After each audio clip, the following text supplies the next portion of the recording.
The Prime Minister is on his feet. Let's go to the courtyard. Of our nations and has been important. I spoke about critical minerals and the importance of critical minerals for both of our countries and what Australia can provide. We essentially have the periodic table under our feet in this country, and that's a big plus for Australia going forward, and we are very conscious of the fact that the United States is aware of what we can deliver when it comes to critical minerals. I spoke about Australia as a source of investment capital. We have, under our funds available, some US $2.8 trillion at the moment. That will rise as well up to around about $7 trillion US over coming decade and a half. That's a big plus that we have. We have, in addition to that, of course, $300 billion US in the Future Fund. There'll be a summit take place on the 24th, 25th of February in Washington, DC at our embassy.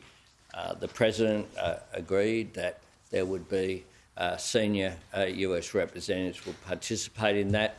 I was at the Australian Industry Group dinner last night, and that was sponsored by Australian Super. Major Australian superannuation funds will be represented there, and they're looking at a significant investment into the United States. We have a $2 trillion economy here. Funds are looking at international investment as well as investment here in Australia, and that will be an important event as well. On tariffs, we discussed Australia's position when it comes to tariffs, particularly with regard to steel and aluminium. We have, of course, US has a trade surplus with Australia that it's had since the Truman administration. It's about 2 to 1 when it comes to trade between our two countries. The US is an important investor, of course, here in Australia as well. When you look at the imports of these products into the US, it's about 1% of imports of steel, 2% of aluminium. Our steel is an important input for US manufacturing. BlueScope is the US 5th largest steel maker. They've invested $5 billion in the US across a range of states. I think there's more than 30 different investments there. And of course, the major export is Colorbond there for roofs in California on the west coast, and it plays an important role. Aluminium is a critical input for downstream manufacturing in the United States, and our steel and aluminium are both key inputs for the US-Australia defence industries in both of our countries. I presented Australia's case for an exemption, and we agreed on wording to say publicly, which is that the US President agreed that an exemption was under consideration for in the interests of both of our countries. Happy to take questions. Hang on, whoa. Welcome news, I'm sure, to the industry. When that last went through this process, it took about 8 months. It took a while. Yeah, for the issue, we'll look at it. Yeah. Are you envisaging this taking as long? Oh, look, what I envisage is continuing to respond diplomatically. That's how you get things done. My government's got a record of getting things done in Australia's national interest. I'll continue to do so. I've made very explicit, I said to the President Trump that this was an issue of some media coverage in Australia, and that we therefore agreed on the words that would be used, that it was under consideration. That's what I'll stick to, but we'll continue to engage quite clearly constructively. But can I say this? It was a very constructive and warm discussion. Again, with President Trump. We spoke about a range of other things as well, including the fact that Jordan Mailata as a Super Bowl champion, and I did point out that he was a South Sydney junior, was very important, and we had, it was very constructive, the discussion. Dave. What the process will be to get a final decision, not just on the timing, but who we talk to in the Trump administration. Do we have to make a submission? Do we have to make an economic argument to one of President Trump's people to then keep up this case to his administration? We'll continue to engage diplomatically, and we, of course, will use all of the human assets at our disposal. Australians will always stand up for Australia's interests, and we will do that. We'll continue to put the case. How crucial is Ambassador Kevin Rudd for this, and do you have confidence he can help get this done? Yeah, if you have a look at what we've achieved already, it's been a tremendous start to the relationship.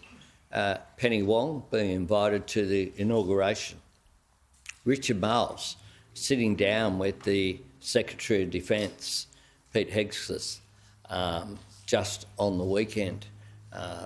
This is one of President Trump's first calls that he's had with world leaders as well.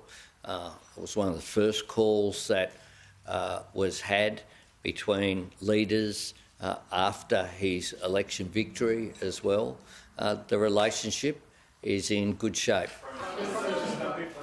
He's never commented publicly on AUKUS that we've seen. Can you tell us a bit about the flavour of his comments when he spoke about AUKUS? Did he seem in favour of the plan? Well, quite clearly. I've indicated there's very positive support for the AUKUS relationship. I have no intention of speaking on behalf of President Trump.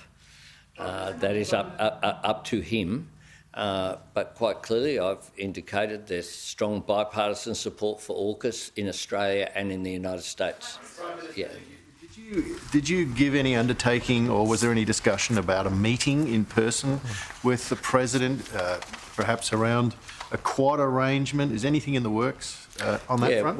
We discussed that, and we'll get together at the Quad or before, but we look forward to having one-on-one discussions as well, but we'll continue to be in contact. Trudy? Did you walk away from today's conversation confident that we will secure that exemption, or is it still up in the air in your mind?